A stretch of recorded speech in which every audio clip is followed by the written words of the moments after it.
Alright, सो आज का दिन था 10th ऑफ जुलाई और आज के दिन market has made a really good fall. Last two analysis video में हम यही डिस्कस कर रहे थे कि why am I too bearish in this market, but क्या फायदा हुआ?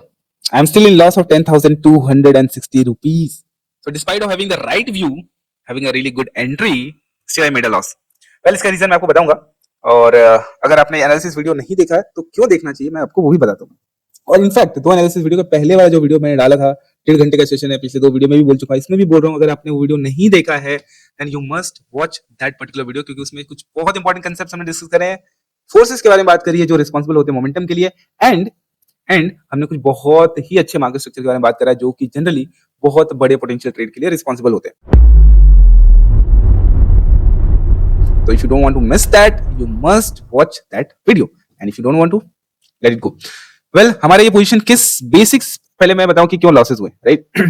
सो एक्सपेक्टेशन था कि एक फॉल आने वाला है और एक्सपेक्टेशन ये था कि एक बड़ा फॉल आने वाला है, एंड दैट इज व्हाई जो मैंने पोजीशंस लिए थे कल ही के दिन टॉप पे लिया गया था कल के दिन पोजीशन, और इस एक्सपेक्टेशन के साथ लिया गया था कि पॉसिबिलिटी ये है कि वी कैन सी 25,000 पोटेंशियली। अगर ये आ जाता है that I can make really good money, और इसके हिसाब से मैंने अपने आप को पोजीशन करा था, and I took the position mainly of 25,300 PE, and that did not happen. So despite of having the right view over the market, I made losses. And आज के दिन का जो बिहेवियर था वो मुझे कुछ पिछले कुछ दिनों की याद दिलाता है, तो उन दिनों से रिलेटेड भी हम बात करेंगे। वहां पे कुछ अच्छे चार्ट्स पे लेसन्स हैं जिसके बारे में बात करूंगा, और आज का ये दिन क्यों इंट्राडे के लिए एक अच्छा दिन नहीं था, क्योंकि जब भी मार्केट में इस तरीके का कंटिन्यूस मोमेंटम डे होता है मोस्ट ऑफ द केसेस में we do not get to enter at the top, and that is the reason despite of having this much move it becomes difficult to achieve a really good risk reward ratio, because by the time you take the decision to enter in the intraday, best entry क्या हो सकता है कि अगर direct fall हो रहा है तो किसी छोटे से सपोर्ट एक्टिविटी के बाद आप उसमें शॉर्ट कर सकते हो अगर आपको लगता है कि डायरेक्ट गिर जाएगा तो। But the problem with this is अगर मार्केट डायरेक्ट गिरता है तो जनरली डे लो के बाद एक ही मोमेंटम मिल पाता है, उसके बाद मार्केट गोज साइडवेज। और अगर साइडवेज मार्केट एक्सपेक्टेड था तो my position was not in loss here, तो फिर मैंने एग्जिट क्यों नहीं किया? उसका रीजन है I took a positional trade. Problem with the positional trade is that कि फिर आप उसमें इंट्राडे एनालिसिस ज्यादा नहीं घुसा सकते, अदरवाइज पोजिशनल ट्रेड भी खराब होगा, इंट्राडे भी जाएगा, और इसीलिए I executed this trade in a different account. This account belongs to my wife. और क्यों अब मैं पोजिशनल ट्रेड अपने अकाउंट में जनरेट नहीं करता, और पोजिशनल ट्रेड में मैं ज्यादा कैपिटल भी डिप्लॉय नहीं करता, बिकॉज कोई मतलब नहीं है, उतना ही कैपिटल डिप्लॉय करते हैं जितना जनरली एक ट्रेड में रिस्क ले सकते हैं, या उससे कम ही डिप्लॉय करते हैं। बिकॉज पोजिशनल ट्रेड में अगर पॉसिबिलिटी बनती है कि एक बड़ा मूव कैप्चर कर सकते हैं तो छोटे कैपिटल ही काफी है इनफ पैसे बनाने के लिए, और क्यों काफी है मैं आपको बताता हूं अभी। बट फिलहाल हम इस बारे में बात कर रहे थे कि ये मूव जो है, this kind of move are the most difficult to trade. या तो आप बिना किसी झिझक के, बिना सोचे समझे आप किसी भी छोटे से सपोर्ट के नीचे शॉर्ट कर दो क्योंकि मार्केट में वीकनेस दिख रहा है, but this is not a high probability high potential case, और इसलिए ये बहुत लिक्विडेटिव नहीं होता है। Let's move to my account. मैं अपने अकाउंट में एक्चुअली में कोई ट्रेड नहीं किया हूं। Where is it here it is. तो यहाँ पे कोई ट्रेड बेसिकली एग्जीक्यूट नहीं करा गया है बिकॉज इंट्राडे में मैंने कोई ट्रेड किया ही नहीं है। सो मैं आपको कुछ पोजिशनल ट्रेड, दो पोजिशनल ट्रेड के बारे में बात करूंगा जिससे आपको शायद थोड़ा सा साइकोलॉजिकल पर्सपेक्टिव समझ में आए कि क्यों मैं ऐसा बोल रहा हूँ। बिकॉज मेरे साथ दिक्कत क्या है कि अगर मैं पोजिशनल ट्रेड में हूँ तो फिर मैं पोजिशनल ट्रेड में ही रह पाता हूँ, क्योंकि ज्यादातर मेरे ट्रेड्स इंट्राडे होते हैं। तो जब इंट्राडे एनालिसिस को मैं मर्ज करता हूँ पोजिशनल ट्रेड के साथ, एंट्रीज के लिए ठीक है, बट ड्यूरिंग दैट पोजीशन, जब तक पोजीशन चल रहा होता है उस बीच में अगर मैं इंट्राडे में दिमाग लगाया तो मेरा ट्रेड पूरा का पूरा मैसअप होता है, और ये चीज हो चुकी है यहाँ पे 5th ऑफ फरवरी वाले केस में।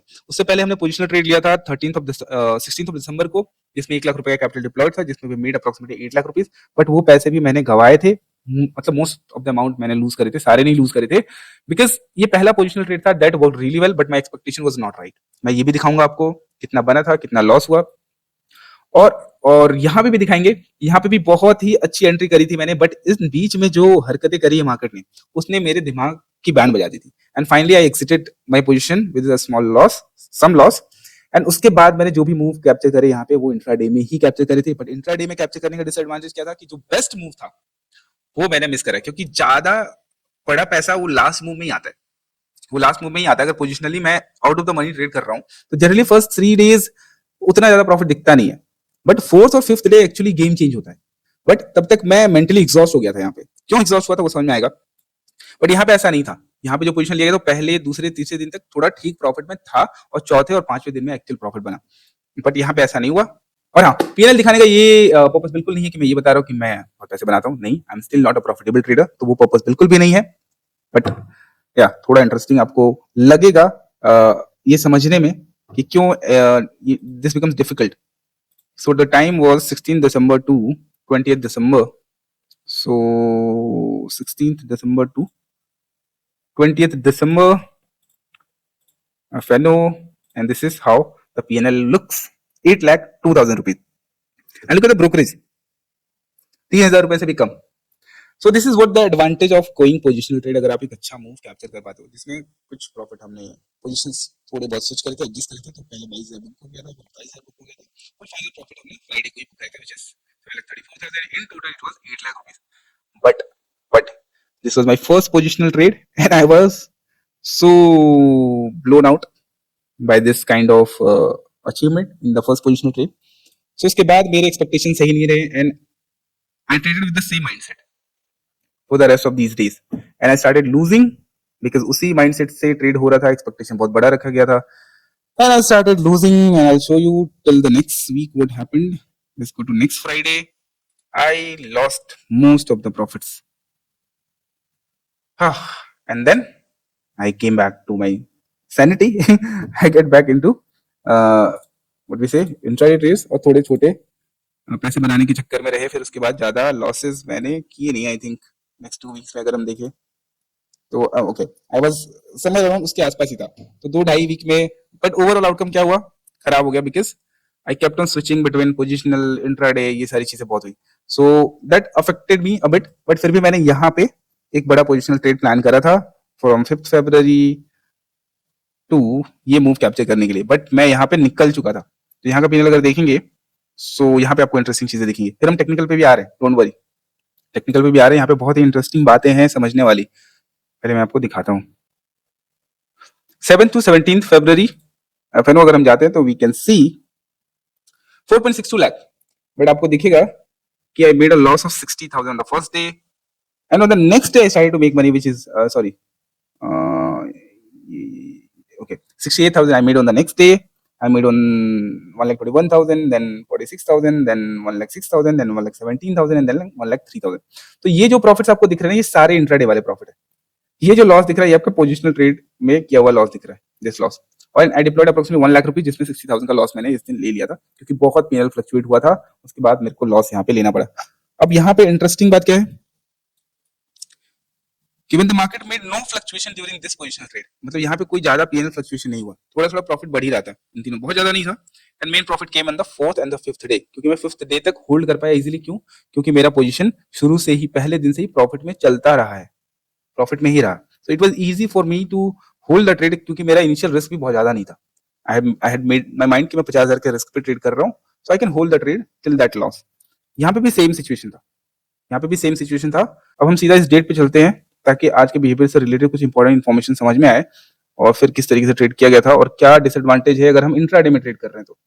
क्योंकि पोजिशनल का फायदा तो हमने देख लिया, पोजिशनल का नुकसान अभी दिख रहा है हमको, और यहाँ पे भी दिखेगा कुछ चीजें आपको। So let's go to 5th of February on a 5 minute time frame. Alright, so ये रहा 5th of February, एंड यहाँ पे देखेंगे तो पिछले दिन मार्केट में शॉर्ट बिल्डअप का सिनेरियो दिख गया था। शॉर्ट बिल्डअप कैसे देखते हैं वो मैं बता चुका हूँ, और इस दिन आज की तरह ही क्या हुआ है, मार्केट में थोड़ा गैप अप ओपनिंग हुआ, बट हाई टेस्ट नहीं हुआ। एग्जैक्टली सेम केस है, right? And market started to sell off from the morning, right?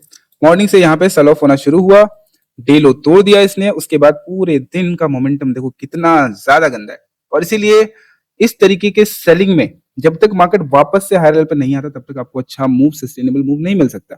और यहाँ पे इंट्राडे में दिमाग अगर लगाए हमने यहाँ पे कितना भी दिमाग लगा लें, कोई फायदा नहीं है। आज की तरह ही होने वाला है। आज के दिन का सिचुएशन क्या था यहाँ पे, फिर से अगर आप देखो तो अगर बहुत अग्रेसिव एंट्रीज ले रहे हैं तो बात अलग है, पहले कैंडल में घुस गए, दैट्स अ डिफरेंट थिंग। पहले कैंडल में ऑप्शन तो इनफैक्ट नेगेटिव कैंडल ही बनाया है, कुछ ऑप्शंस ने पॉजिटिव बनाया है, बट वो डिपेंड करता है कौन सा स्ट्राइक आप ले लो। बट लॉजिकली देखिए तो ऐसे भागते हुए मार्केट में घुसना थोड़ा सा डेंजरस तो होता है, राइट? क्योंकि आप यहाँ पे देखो इसके अगले दिन क्या हुआ है कि मार्केट यहाँ पे भी बड़े कैंडल से आया, यहाँ पे साइडवेज हो गया, राइट? अब आप किसी सपोर्ट ब्रेक पे एंटर करना चाहोगे, मान लो आपने सपोर्ट ब्रेक पे एंटर किया, ये उल्टा घूम गया पूरा ऊपर।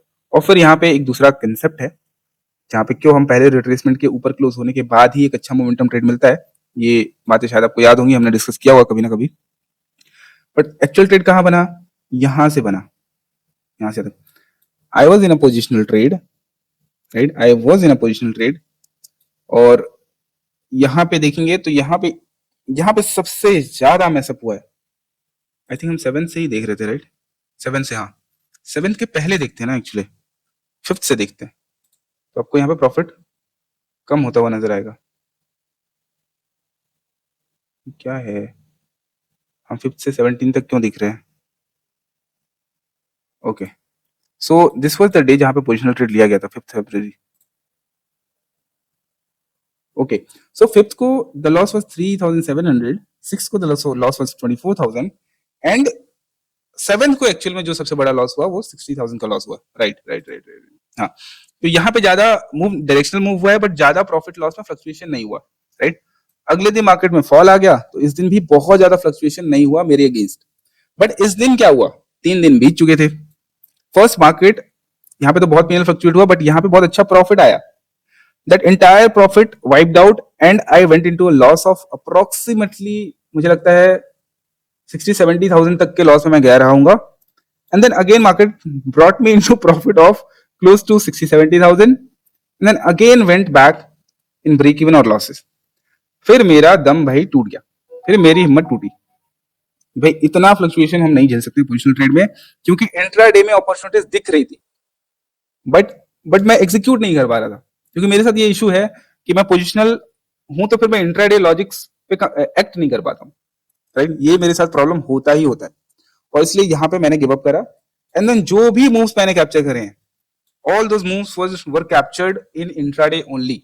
बट इसका डिसएडवांटेज क्या हुआ कि विथ दैट पोजीशन जो मैंने लिया था, अगर मैं ये झेल जाता, तो ये जो मूव आया है ना, इसमें वो प्रॉफिट बहुत बड़ा होता। आई मेड अ प्रॉफिट अप्रोक्सीमेटली 4 लाख, राइट।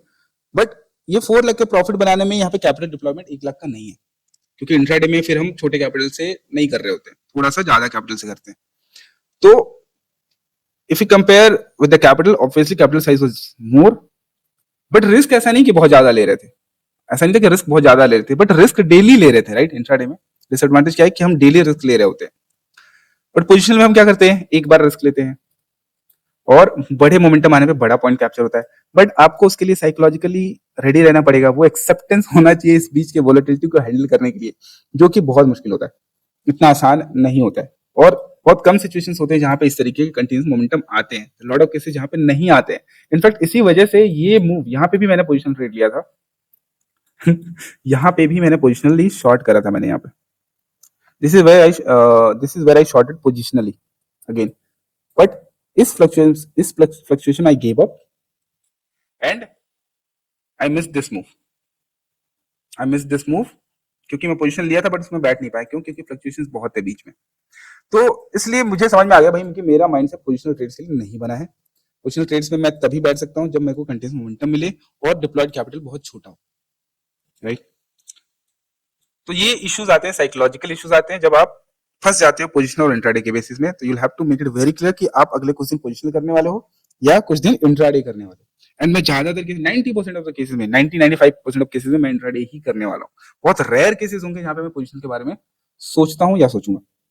अब यहाँ पे इंटरेस्टिंग पॉइंट जो टेक्निकल पार्ट है वो ये है, हालांकि बहुत सारे और भी एग्जांपल मिल जाएंगे, बट यहाँ पे इनफ एग्जांपल्स हैं ये बताने के लिए जो बताना चाह रहा हूँ कि मतलब market makes starts to make continuous momentum on to the down side, weakness है, ठीक है।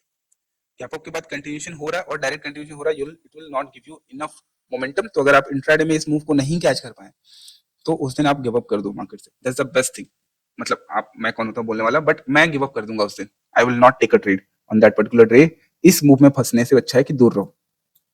अब यहाँ पे भी देखेंगे, this is a very good day, यहाँ पे बहुत अच्छा दिन रहा, यहाँ पे बहुत अच्छे ट्रेड बन सकते थे इंट्राडे के। This is a good day, why? Because यहाँ पे जो डायरेक्ट सेलिंग स्टार्ट हुई है ना, मार्केट उसके हाई के ऊपर जाके सेल हो रहा है, तो यहाँ पे आपको प्राइसेस बहुत अच्छे मिल रहे हैं और यहाँ पे पोटेंशियल बहुत अच्छा मिलने वाला है आपको डाउन साइड का। But when you are taking an entry here, momentum भी अच्छा नहीं मिलेगा सही होने के बाद भी, और पोटेंशियल भी नहीं पता क्योंकि ऑलरेडी इतना मूव टॉप से हो चुका है। जैसे यहाँ पे इतना मूव हो गया, अब आप घुस जाओ अंदर, आपका ट्रेड सही हुआ तो भी अच्छे पैसे नहीं बनते। But when the market makes a aggressive retracement against this move, तब पॉसिबिलिटी होती है अच्छे पैसे बनने के। लुक एट दिस, यहाँ पे भी आप देखो, here also market made a direct momentum, right? तो you have to take very aggressive entries, और बहुत ज्यादा पॉइंट्स मिलते नहीं है यहाँ पे। तो या तो आप स्कैल्प करने में बहुत एक्सपर्ट हो तो बहुत अच्छी बात है। उसके बाद देखो डायरेक्ट मोमेंटम हुआ, then it lost momentum completely, कोई फायदा नहीं हुआ। अब यहाँ पे देखने वाली बात है कि यहाँ पे भी तो हुआ है, यहाँ पे भी डायरेक्ट मोमेंटम आया नीचे, राइट। तो यहाँ पे भी कोई बड़ा रिट्रेसमेंट तो हुआ नहीं है, छोटा सा ही रिट्रेसमेंट हुआ है, बट यहाँ पे तो बहुत बड़ा मूव हो गया है, राइट। क्योंकि यहाँ पे मार्केट ने इस सपोर्ट तक स्लोली अप्रोच किया और this is a major support, और इस सपोर्ट के ब्रेक के बाद ये मोमेंटम आया जो कि आज मैं एक्सपेक्ट कर रहा था। ये जो सपोर्ट था बेसिकली रिट्रेसमेंट के बाद, क्यों मैं बैठा रहा डिस्पाइट ऑफ दिस फैक्ट कि मुझे दिखने लगा कि मार्केट हो सकता है मोमेंटम ना करे, but market was approaching this major support. और इस दिन की तरह ही शायद ऐसा लग रहा था कि ठीक है कंडीशन फॉर मोमेंटम तो नहीं है, बट अगर सपोर्ट ब्रेक हुआ तो अच्छा मूव आ जाएगा, राइट, जो कि नहीं आया। तो ये डिसएडवांटेज है इंट्राडे का। अगर मैं मोमेंटम सेटअप के हिसाब से ही बैठने का सोचूंगा तो मैं ये ट्रेड में बैठूंगा नहीं, क्योंकि इंट्राडे के हिसाब से मोमेंटम सेटअप तो बना नहीं है। ये पोजिशनल ट्रेड वाले ही बैठ के इसको कैप्चर कर सकते हैं, और कोई रास्ता मेरे लिए तो नहीं है।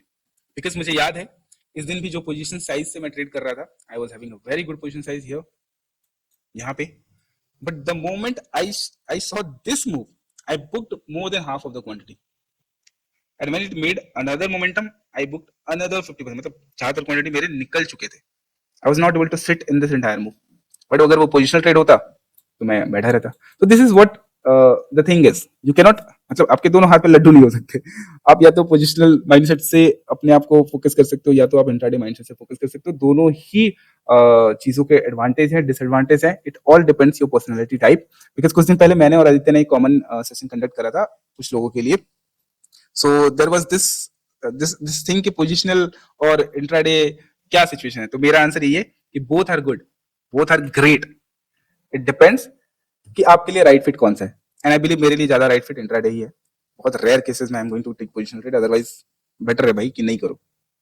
बट ठीक है, such rare situation was observed few days back. तो ऐसा लग रहा था कि बहुत बड़ा फॉल तो नहीं, बट बहुत ठीक ठाक फॉल देखने को मिल सकता है, जिसको जिसको पोजिशनली कैप्चर किया सकता है। तो इसलिए प्लान करा और लॉसेस ले लिए। So this was the whole story so far. अब बात करते हैं कल की पॉसिबिलिटीज के बारे में, क्योंकि मार्केट में मोमेंट मैं देख रहा था तो गिफ्ट निफ्टी मुझे थोड़ा बहुत गैप डाउन दिख रहा था, और Dow is very very aggressive on to the buying side, but still हमारा इंडेक्स नीचे है, which is a very negative sign. तो हो सकता है कल हमको बड़ा गैप डाउन देखने को मिल सकता है। तो उसी पर्सपेक्टिव को सब डिस्कस करते हैं। दो पॉसिबिलिटीज मैं आपके सामने रखता हूँ। कई सारे केसेस में आप कंटिन्यूएशन इस तरीके से देख पाओगे, जहाँ पे आपको डिफरेंट तरीके के वेरिएशंस मिलेंगे। पहला वेरिएशन तो हमारे सामने है कि मार्केट ने अगर सपोर्ट से पहले कोई मेजर कंसोलिडेशन नहीं किया है, सिंपली वहां पे बाउंस करके टच करके निकल गया है, तो बहुत बड़े मोमेंटम की पॉसिबिलिटी नहीं होगी, बहुत फास्ट मोमेंटम भी नहीं होगा। तो यहाँ पे अपॉर्चुनिटी सबसे खराब होगा। कोई जल्दी ले सकता है छोटा मोटा target, that's a different thing, but अगर यहीं पे सपोर्ट से पहले एक मेजर कंसोलिडेशन हो जाए, स्पेशली ये रिट्रेसमेंट 3 वेव्स का हो, 3 हाइज लगाए ना लगाए, but at least 3 higher lows connect करने का मौका दे दे मार्केट, तो क्या होगा, यहाँ पे अच्छा खासा टाइम स्पेंड हो जाएगा यहाँ पे, और फिर ब्रेक करता है तो फिर भी कंपैरेटिवली बेटर मोमेंटम हमको मिल जाता है कंपैरेटिवली। बट बेस्ट मोमेंटम कब मिलता है, अगर मार्केट ने यहाँ पे सपोर्ट टेस्ट करा और इवेंचुअली मार्केट ने एटलीस्ट डे हाई को तो ब्रेक करा हो। इसके फेलियर पे we get the best momentum in test continuation. So these are the setups which performs the best for intraday purpose, right. Otherwise ये डायरेक्ट मोमेंटम्स आप positional trade में ही catch कर सकते हैं। इसके लिए इंट्राडे में ज्यादा कुछ बचता नहीं है, मतलब मेरे लिए तो ज्यादा नहीं बचता है।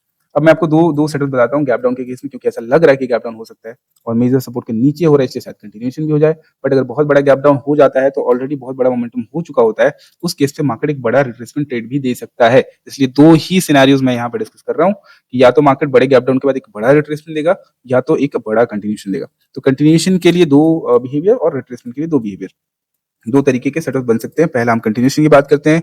तो अगर मार्केट में कंटिन्यूएशन होना है तो बड़े गैप डाउन के बाद अगर ओपनिंग से ही बड़ा मूव आ गया अपसाइड, तो क्या होगा, प्राइसेस अच्छे हो जाएंगे शॉर्ट के लिए। उस केस में अगर मार्केट ने रिजेक्शन लिया, ठीक है, मार्केट ने रेजिस्टेंस लिया या रिजेक्शन लिया और इमीडिएटली ही कंटिन्यू बिना ज्यादा रिट्रेस किए इमीडिएटली ही कंटिन्यू करना शुरू कर गया, और अगर मार्केट ने ब्रेक करा और फिर सेलिंग आई, तो फिर कोई भी हायर लो देखो, आप लोकल सपोर्ट फॉर्मेशन देखो, उसके नीचे आराम से बैठो, और इसके नीचे एक मोमेंटम कंटिन्यूएशन के बाद you can look for an exit. मतलब यहाँ पे बहुत बड़े टारगेट पोटेंशियल बनेंगे कंटिन्यूएशन हुआ इस तरीके से। तो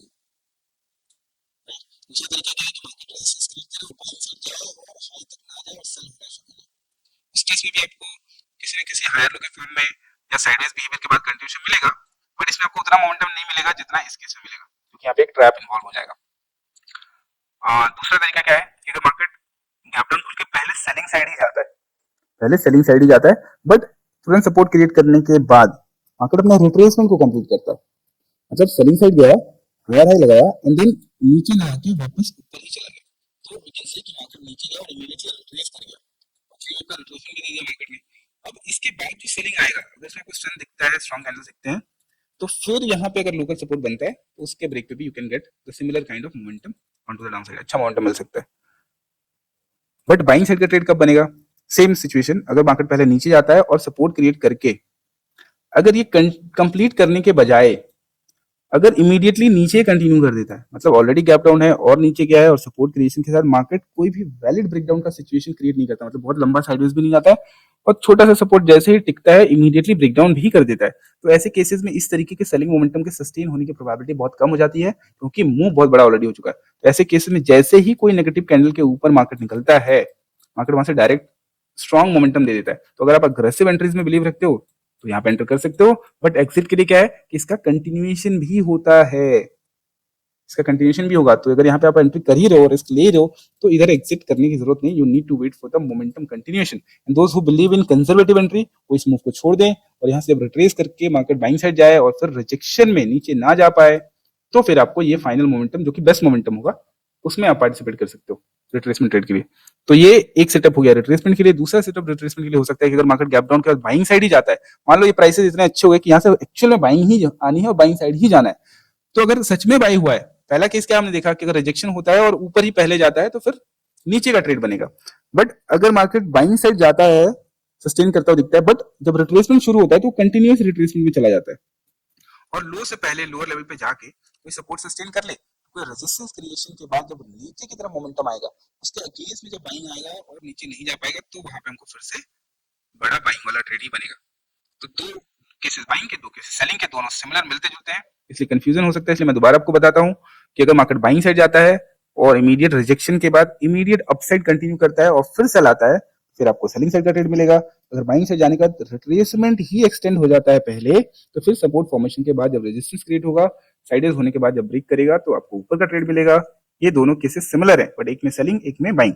सिमिलरली अगर मार्केट ओपन होकर नीचे आता है, if it decides to create a support and continue immediately, तो किसी भी सेलिंग कैंडल के ऊपर will get a good retracement trade, right. But अगर मार्केट नीचे जाता है और सपोर्ट क्रिएशन के साथ it first decides to complete the upside move, then फिर सेलिंग आने पे वहां पे फिर से आपको अच्छी सेलिंग मिलेगी। तो ये दोनों केसेस क्या है? इन दोनों केसेस में अपने फर्स्ट बड़े मूव के अगेंस्ट में रिट्रेसमेंट कंप्लीट हो रहा है एंड देन कंटिन्यूएशन हो रहा है। रिट्रेसमेंट इसके अगेंस्ट कंप्लीट हो रहा है और कंटिन्यूएशन हो रहा है। इस केस में क्या हो रहा है? पहला बाइंग है, रिट्रेसमेंट है, और उसके अगेंस्ट में इमीडिएट कंटिन्यूएशन के फेलियर के केस में मोमेंटम आ रहा है। पहला केस ही सेलिंग का है, उसके सपोर्ट क्रिएशन के बाद इमीडिएट कंटिन्यूएशन के फेलियर में बाइंग आ रहा है। आई होप आप कंफ्यूज नहीं हो रहे होगे, अगर हो रहे तो इसको ड्रॉ करके लॉजिक एक्सप्लेन कर लेना खुद को, because these are the two high momentum high probability trade possibilities. इसके अलावा अगर ये सब चीजें नहीं होती तो मोस्ट प्रोबेबली मार्केट में मोमेंटम उतना अच्छा नहीं रहेगा। So this is it. I hope you enjoyed watching the video. कुछ बातें समझ में आई होंगी, and yeah, see you in the next video. Bye bye.